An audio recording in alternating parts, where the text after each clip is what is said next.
Your alarm screams. It's 6 a.m. Before your feet even hit the floor, your brain is already running, calculating commutes, rehearsing meetings, and scrolling through a mental list of things you should have done yesterday. We're told that a typical modern career adds up to around 80,000 or 90,000 hours of our lives, given to a system of schedules, bosses, and time cards. But for the vast majority of human history, the day didn't start with a scream. It started with the gentle wash of sunlight over a quiet landscape. For our ancestors, the concept of a job as we know it, with wages, careers, and overflowing inboxes, simply didn't exist. This wasn't a vacation. It was just life. So if they weren't working, what did they do all day?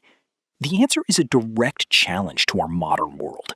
In the 1960s, anthropologist Marshall Salins proposed a radical idea. He claimed that hunter-gatherer societies, who we often picture as constantly struggling for survival, met their needs by working as little as 15 to 20 hours a week. The rest of the time, they rested, socialized, and played. Salins called them the original affluent society, not because they had a lot, but because they wanted little. This glimpse into a lost lifestyle makes you ask a pretty big question. Is our whole idea of a job a terrible mistake? To understand their day, you have to throw out your clock. There was no 9 to 5, no weekend. The day began not with an alarm, but with the sun. People woke naturally, emerging from hide shelters or rock overhangs into the cool morning air. There was no sense of urgency. The first order of business wasn't a frantic rush, but a slow, communal stirring. The basic unit of society was often the band, a small, fluid group, maybe 20 to 40 people, though the size could change with the seasons and circumstances. Life was intensely social, because it had to be. Your survival depended on the strength of your group. Mornings were for connection.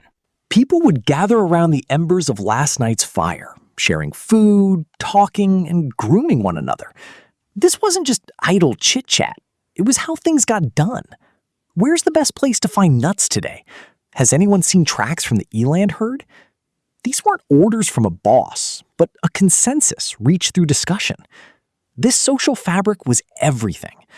In fact, many anthropologists describe humans as cooperative breeders, meaning adults rely on help from the wider community to successfully raise children.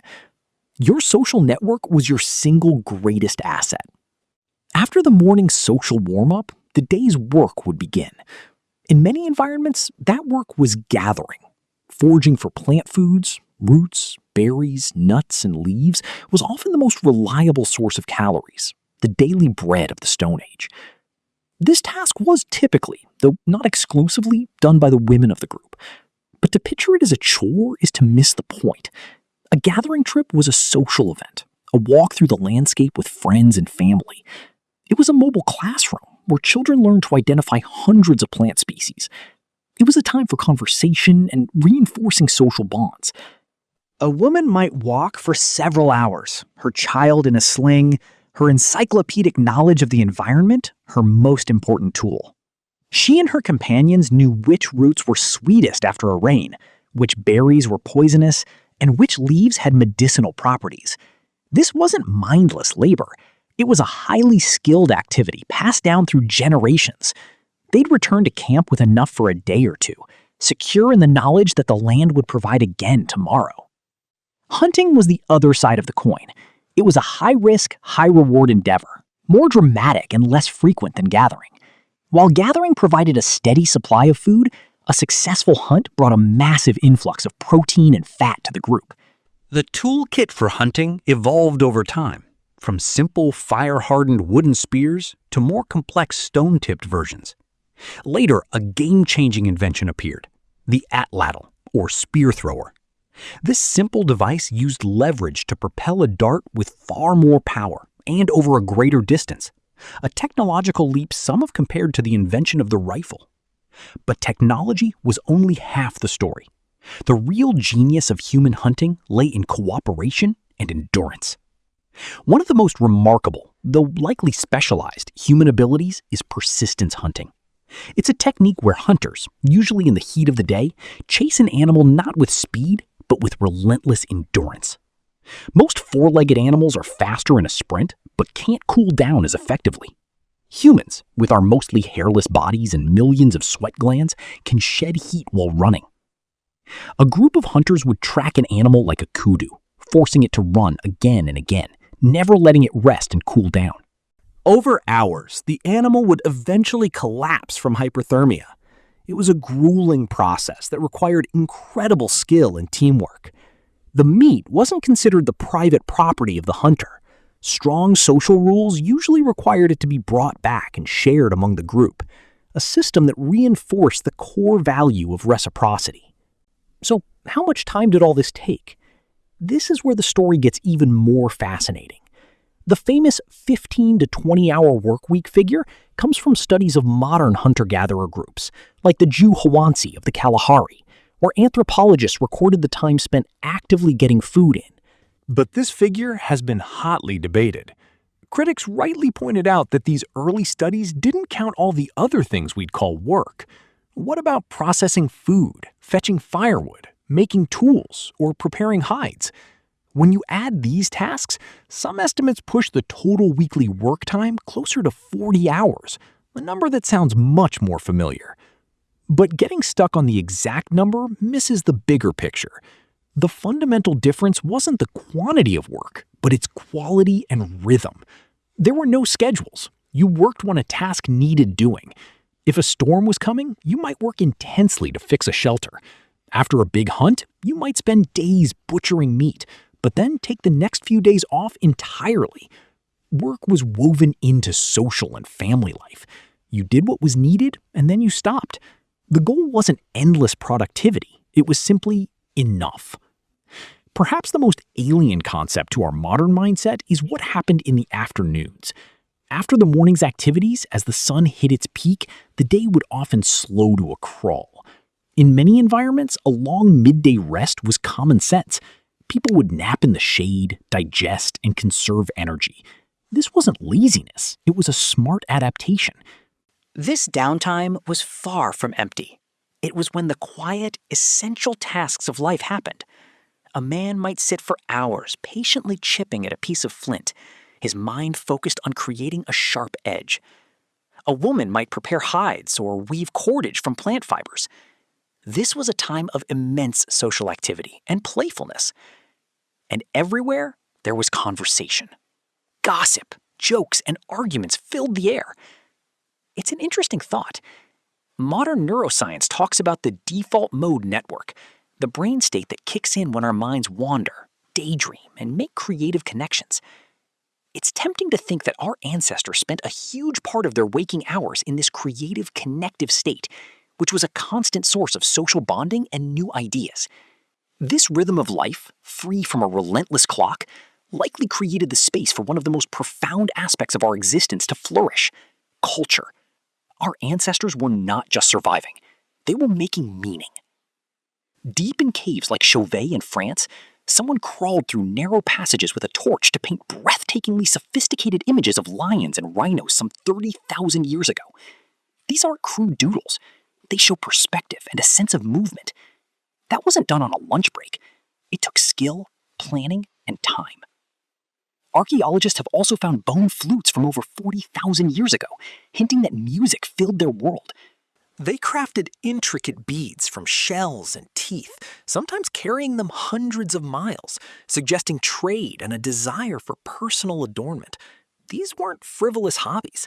Art, music, and decoration were how groups built their identity, conveyed beliefs, and made sense of the world. They had time for beauty. As dusk fell, the campfire became the center of the community. The control of fire was a turning point in human evolution, and not just for warmth or protection. The fire was the original television, university, and social network all in one. Cooking made many foods more digestible and unlocked nutrients, providing the energy needed to fuel our large, complex brains. But its social function was just as important. The fire pushed back the darkness and created a protected, intimate space for people to gather. This is where our most critical technology was deployed: storytelling. Around the fire, the day's events were recounted. Hunting stories became lessons in animal behavior. Knowledge of distant lands, seasonal changes, and neighboring groups was passed down as compelling narrative. Myths and legends explained the creation of the world and the values of the tribe. Before writing, storytelling was how you learned to be human. Even the night was different. Historian Roger E. Kirch has compiled hundreds of historical references from pre-industrial societies, suggesting that many people practiced what's called segmented sleep.